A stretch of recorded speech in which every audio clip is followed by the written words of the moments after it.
para aktivis di Sumatera Selatan ini. Nah, untuk bantuan dana sumbangan sebesar 2 triliun rupiah dari keluarga Akiditio sampai ini hari belum ada kepastiannya. Beberapa masalah timbul, ialah duitnya tidak cukup dari 2 triliun rupiah. Kapolda juga ngerasa lalai jeru hal ini.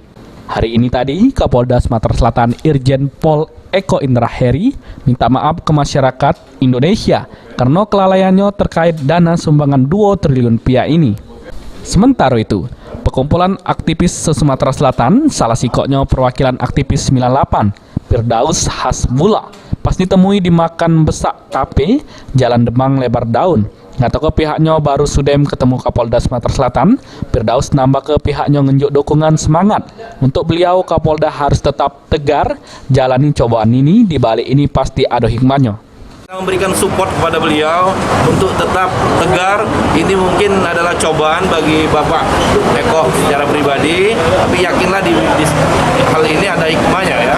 Artinya teruslah berbuat untuk kebaikan. Bapak Kapolda, kita ketahui Pak Eko ini orangnya dari mulai awal pandemi dia masuk sebagai Kapolda Sumatera Selatan juga terus turun. Perkumpulan aktivis 98 berharap segala masalah yang dihadapi Kapolda Sumatera Selatan pacak diselesaikan sikok-sikok.